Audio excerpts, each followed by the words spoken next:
नमस्कार दोस्तों। स्वागत है आप सभी का हमारे YouTube चैनल साहित्य और सृजन की दुनिया में। तो दोस्तों हम बात कर रहे हैं हमारी UGC नेट की जो आगामी परीक्षा है और मात्र 40 दिन का समय हमें यहाँ मिल रहा है। 40 तो कहूँ क्या, कल से अगर हम बात करते हैं तो अगर हम फॉर्म फिलिंग का काम शुरू करते हैं यानी फॉर्म फिल करना शुरू करते हैं तो हमारे पास मात्र 38-39 दिन बच जाते हैं। पर समय हमें नष्ट नहीं करना, एक एक दिन हमारे लिए बहुत महत्वपूर्ण है और कैसे तैयारी करनी है, क्या सही रणनीति रहेगी अब इस 40 दिन की जो हमारी पास समय बचता है उसके लिए, तो मैं उस पर आप लोगों से चर्चा यहाँ कर रही हूँ। और क्या हिंदी साहित्य की, क्योंकि मैं हिंदी साहित्य से संबंधित यहाँ पर मेरी वीडियोस रहती हैं और हिंदी साहित्य को लगभग 12 से 13 साल हो गए हैं मुझे इसी क्षेत्र में। तो एक बेहतरीन मेरा यहाँ पर एक्सपीरियंस भी है, उसी के अनुरूप मैं यहाँ आप लोगों के साथ अपनी वीडियोस यहाँ शेयर करती हूँ। तो देखो, कुछ चीज़ें हैं जो हमें ध्यान रखनी है। अगर आप नेट के स्टूडेंट्स हैं तो इतना तो है कि आप बहुत लंबे समय से यहाँ पर तैयारी कर रहे हैं।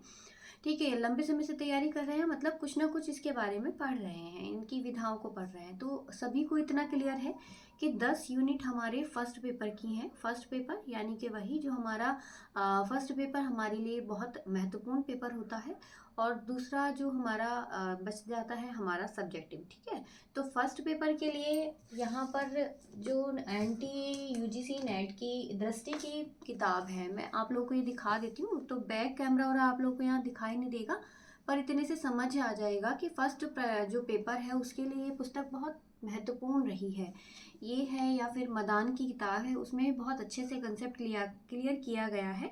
तो ये जो किताब है ये हिंदी माध्यम वालों के लिए ये पुस्तक है और बहुत अच्छे से इसमें 10 की 10 यूनिट यहाँ क्लियर की गई हैं। आपका टीचिंग एप्टीट्यूड, आपका रिसर्च एप्टीट्यूड है, ठीक है, आपका जो यहाँ पर कम्युनिकेशन है ना, DI, ये सारी चीज़ें हैं आपकी। आपकी सूचना वाला जो पार्ट है, तो 10 की 10 जो विधाएं हैं यहाँ पर जो उच्चतर शिक्षा प्रणाली तक का है, बहुत अच्छे से इन्होंने यहाँ पर मेंशन किया हुआ है। तो होप्स हो कि आप लोगों ने ये नहीं पढ़ी हो तो कोई और पुस्तक पढ़ी हो, तो सभी में 10 यूनिट तो क्लियर की जाती है। इसमें थोड़ा आसान और बहुत बेहतरीन ढंग से किया गया है, इसलिए ये किताब मैंने पहले भी अपनी एक वीडियो में बताई थी। तो इसमें क्या है ना कि पीछे की साइड कुछ अनसॉल्व पेपर दिए हुए हैं। ठीक है, मतलब जो अनसॉल्व पेपर यहाँ दिया गया है, तो ये अनसॉल्व यानी MCQ हमारे लिए बहुत ज़रूरी है। ठीक है, तो हम यहाँ बात करते हैं पहले फर्स्ट पेपर से। फर्स्ट और सेकंड पेपर को हम कैसे हल करेंगे। तो फर्स्ट पेपर के लिए हमें MCQ का सॉल्व करना बहुत ज़रूरी है। फर्स्ट हो या सेकंड पेपर हो, दोनों के लिए MCQ इस समय बहुत ज़रूरी है। ठीक है, तो क्योंकि ये 40 दिन का समय हमारे पास बचा हुआ है, तो इस 40 दिन में हमें रेगुलर MCQ करने हैं। 1 से 2 MCQ आपको फर्स्ट पेपर के और 1 से 2 MQ आपको अपने सब्जेक्टिव के यानी सेकंड पेपर के करने हैं। तो MCQ के लिए आप जो यूथ कंपटीशन की बुक है वो भी ले सकते हैं, उसमें भी काफ़ी अच्छी ढंग से बताया हुआ है। और उसमें क्योंकि सॉल्व्ड दिया होता है तो वो सॉल्व पेपर की तरह आप लोगों की हेल्प करता है। लेकिन उसके अलावा जैसे मैंने ये किताब बताई, तो इसे पढ़ करके भी आप इसके MCQ सॉल्व कर सकते हो, बहुत अच्छे हैं। ठीक है, तो अभी हमें फर्स्ट पेपर के लिए क्या करना है। फर्स्ट पेपर में जितना आपने तैयारी कर ली उतना अच्छा है। अभी आपको बहुत डिटेल्ड वाली चीज़ें नहीं पढ़नी है। इसके लिए सिर्फ और सिर्फ आपको अब करना है सॉल्व वाला काम, यानी MCQ करना है। MCQ जितने ज़्यादा आप कर लोगे उतना आपको इसका अनुभव हो जाएगा। आपको प्रश्नों को देख करके समझ आ जाएगा कि प्रश्न ना किस तरह से घुमा करके दिए जाते हैं। प्रश्न वही होते हैं, हर बार कुछ उलट फेर हो जाता है, मतलब सेम टू सेम नहीं रखा जाता है, पर आता उसी तरीके से है। क्योंकि यही 10 यूनिट हैं, 10 यूनिट हमारी फर्स्ट की हैं और 10 यूनिट हमारे सब्जेक्टिव की बच जाती हैं। तो हमें फर्स्ट पेपर के लिए आप लोगों को याद रखना है कि हमें सॉल्व अनसॉल्व जो है वो करने हैं और कम से कम 1 से 2 जो है MCQ करने हैं। हाँ, 100 के कम से कम 2 हमें प्रश्न पत्र निकालने होंगे, वो बहुत ज़रूरी है। MCQ आपकी बहुत हेल्प करेंगे। ठीक है, तो फर्स्ट पेपर के लिए मैं यही कहूँगी कि बहुत ज़्यादा अब इस समय आप उसमें नहीं लगिएगा बारीकी से। हमारा रिसर्च एप्टीट्यूड, टीचिंग एप्टीट्यूड, ये सभी पढ़ने वाले क्योंकि हैं, बारीकी से हम इन्हें पढ़ेंगे तो समझेंगे। तो जिन्होंने भी इसको पढ़ भी रखा हो तो उनके लिए भी अब इस समय क्या है, MCQ महत्वपूर्ण है, तो आपको MCQ यहाँ निकालने हैं। ठीक है, तो फर्स्ट पेपर का क्लियर हो गया कि यहाँ हमें सिर्फ MCQ देखने हैं। अब बात करते हैं हम सब्जेक्टिव की। हिंदी साहित्य की। दरअसल हिंदी साहित्य के लिए बहुत सारी किताबें हैं, बहुत सारे टेक्स्ट लगे हुए हैं कि उसमें क्या पढ़ना है क्या नहीं पढ़ना। तो इससे पहले मैंने जो वीडियो अपलोड की थी उसमें भी गाइज मैंने ये बताया था कि हमें इस पेपर के लिए हिंदी का क्या, हिंदी भाषा का विकास, क्योंकि हर एक यूनिट से प्रश्न आते हैं, तो हिंदी भाषा का विकास, हिंदी साहित्य का इतिहास, ठीक है, हमारा जो हिंदी साहित्य के इतिहास के अलावा साहित्य शास्त्र है जिसमें हमारा भारतीय और पाश्चात्य दोनों हमें साहित्य शास्त्र देखने हैं, ठीक है। तो वैचारिक पृष्ठभूमि, तो ये 4 पृष्ठभूमि ऐसी है जिसमें कोई ऐसा, मतलब चारों ऐसे हैं जिसमें आपको कोई टेक्स्ट नहीं देखना है, टेक्स्ट बुक नहीं पढ़नी है। तो ये चारों यूनिट हैं और चारों यूनिट से प्रश्न आने हैं आप लोगों के हर एक हाल में। तो यहाँ पर आपने जो भी अपने नोट्स बनाए हुए हैं, नहीं बनाए हुए हैं, तो मेरी वीडियो पर आप कंटिन्यू रहिएगा। इस 40 दिन में रेगुलर हम वीडियो 1 बाई 1 यूनिट यहाँ अपलोड करूँगी मैं। पहले भी मैंने ऐसा किया था कि लास्ट के डेज में क्या इंपॉर्टेंट चीज़ हमारे लिए, हमें क्या पढ़नी है और क्या कैसे नोट करना है, उसको कैसे एक नज़र में सारी चीज़ों को देखना है, वो ज़रूरी है। तो रेगुलर बने रहिएगा, रेगुलर मैं अपनी वीडियो यहाँ अपलोड करूँगी। और 4 यूनिट तो ये हमारी ऐसी हैं जिसमें टेक्स्ट नहीं है, ठीक है। तो जो आपका तैयार है उसको बहुत अच्छे से एक बारी फटाफट से देखते हुए निकलना है, आपको याद करते चले जाना है। बचती है 5, 6, 7, 8 यूनिट, 9 और 10 हमारी यूनिट। देखो 5वीं यूनिट है हिंदी कविता की। हिंदी कविता के किस पार्ट से क्या आता है, हिंदी कविता की सीरीज़ मैंने अभी शुरू की ही थी, बीच में थोड़ी तबीयत ख़राब होने की वजह से मैंने उसको फिर से ड्रॉप कर दिया। उससे 5 से 6 वीडियो मेरी हिंदी कविता पर भी अपलोड है, हिंदी साहित्य यानी साहित्य और सृजन मेरे चैनल पर। तो आप उसमें भी देख सकते हो प्लेलिस्ट में जा कर के। तो हिंदी कविता में आपने क्या करना है कि हिंदी कविता में अभी इस समय क्योंकि टेक्स्ट का टाइम बहुत ज़्यादा नहीं है कि हम टेक्स्ट पढ़ेंगे, तो पूरी कविताएं यहाँ ना पढ़ करके जो कविताओं का सार है वो आप लोगों ने समझ लेना है। किसने लिखा है, क्या लिखा है, वो आपको अच्छे से देख लेना है, यानी भावार्थ कम से कम आपको पता होना चाहिए। किसकी कौन कौन सी रचनाएं हैं वो आपको पता होना चाहिए।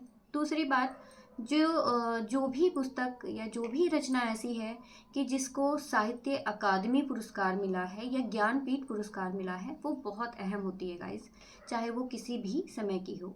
आपका आदिकाल, आपका आदिकाल, भक्तिकाल, जितने भी हैं वो हिंदी साहित्य के इतिहास में कवर हो जाते हैं। छायावाद, प्रयोगवाद, प्रगतिवाद, ये जितना भी है वो सबका सब हमारा हिंदी साहित्य के इतिहास में गद्य और काव्य वाले पार्ट में कवर हो जाता है, ठीक है। फिर अब यहाँ जब हम कविता का पोर्शन देख रहे होते हैं तो कविता में हमने क्या करना है कि सिर्फ कविताओं का थोड़ा सार हमें समझ के चलना है कि किस कविता में का क्या सार है। दूसरा, किस कविता का को मतलब किस लेखक की, किस कवि की ये जो कविता है वो किस कवि की है और यह किस पुस्तक में यानी किस संकलन में संकलित है, ये एक विशेष बात है, वो आप लोगों को याद रखनी है, ठीक है। यानी पुस्तक की जो हमारी कविता है वो कविता किस संकलन में संकलित है, ये अक्सर प्रश्न पूछा जाता है। तो आप जब किसी भी कविता को देखेंगे, पढ़ेंगे, तो क्या करना है, ये काफ़ी सारी कविताएं हमारी इस यूनिट 5 में है, आपको इन सारी कविताओं का फटाफट से सार समझना है और कौन सी जो कविता है ये इस कवि के किस संकलन में संकलित है वो आपको देखना है।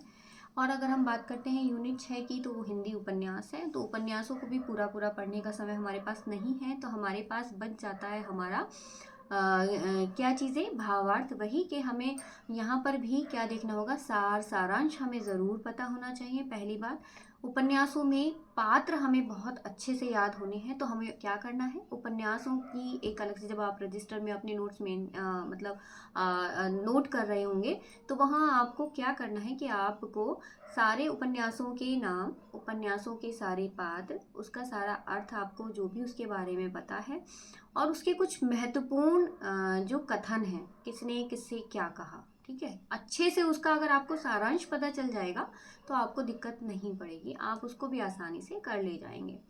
अब आती है यूनिट 7 की बारी, जो कि हिंदी कहानी है। और हिंदी कहानी में हम देखेंगे, हिंदी कहानी को अगर हम देखते हैं ध्यान से, तो हिंदी कहानी में हमारी काफ़ी सारी कहानियाँ लगी हुई हैं।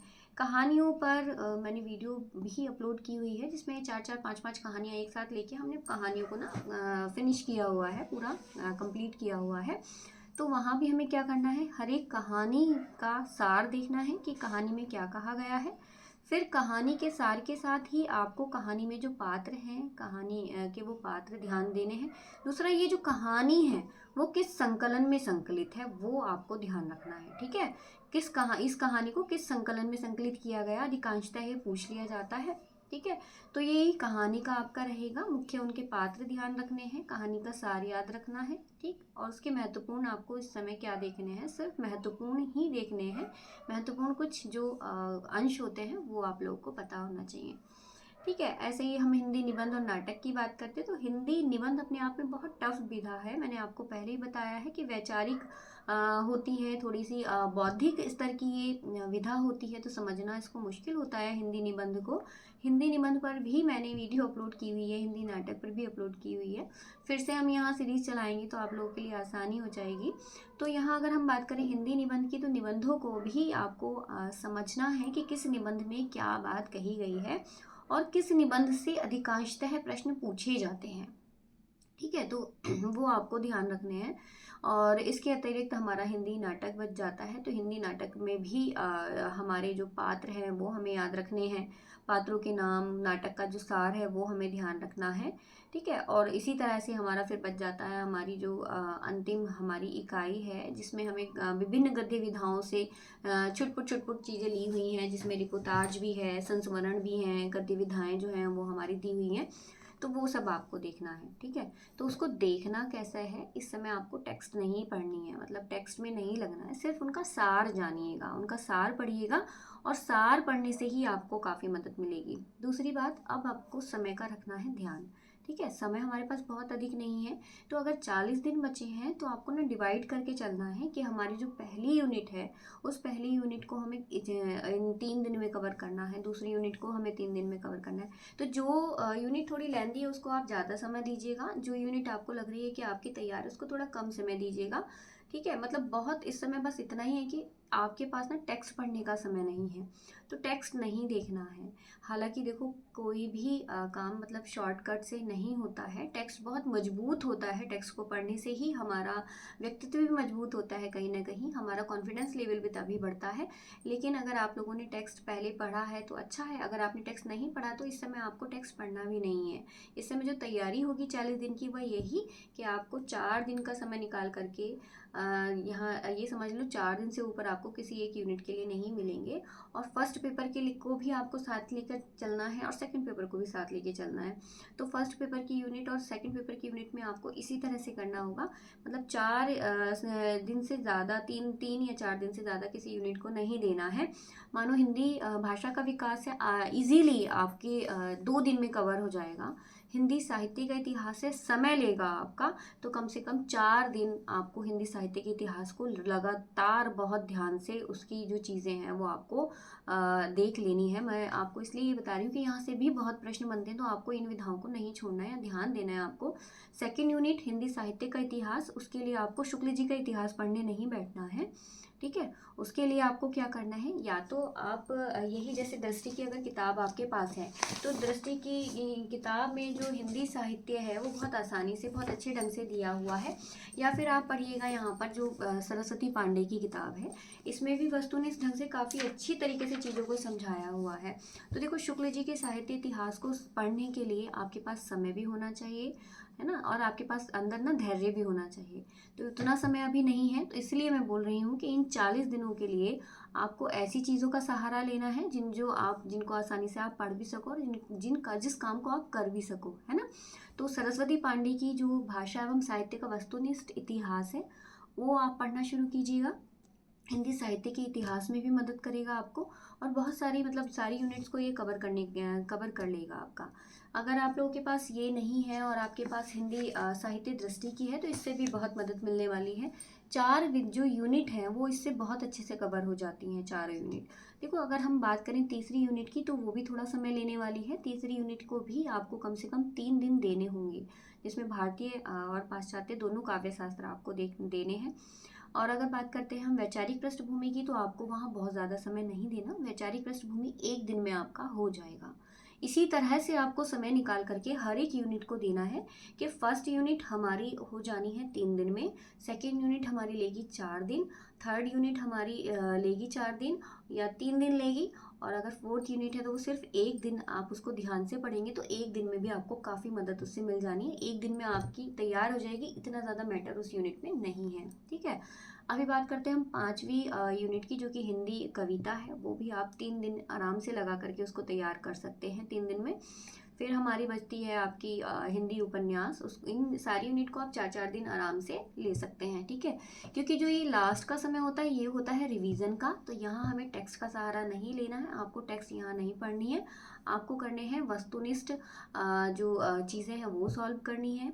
और हिंदी साहित्य के इतिहास, भाषा और साहित्य शास्त्र, ये सब आपको थोड़े ठीक ढंग से थोड़ा पढ़ना पड़ेगा इनको। तो ये चीज़ें जो कि ज़रूरी हैं वो मैंने आप लोगों के साथ यहाँ डिस्कस की हैं। ऐसे ही आप लोगों के लिए हेल्पफुल वीडियो मैं लेकर के आती रहूँगी। और हिंदी साहित्य की जो सीरीज़ है वो हमारी अब मैं शुरू कर रही हूँ कौन सी क्लासेस के अकॉर्डिंग। हालांकि मैंने कविता वाली सीरीज़ अपनी शुरू की थी, वो मैं अलग अपलोड करूँगी।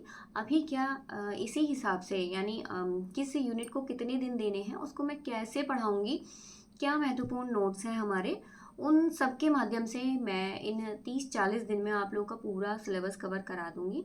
आप लोगों को ध्यान रखना है गाइस, सिर्फ एमसीक्यू का है ना, एमसीक्यू आप लोगों को ज़रूर करने हैं। वो आप लोगों को मजबूत बनाएंगे और आप लोगों को आप लोगों की तैयारी के स्तर का भी पता चलेगा। ठीक है गाइस, तो मिलते हैं अपनी नेक्स्ट वीडियो में। तैयारी के साथ शुरू करते हैं क्लासेस। Bye bye.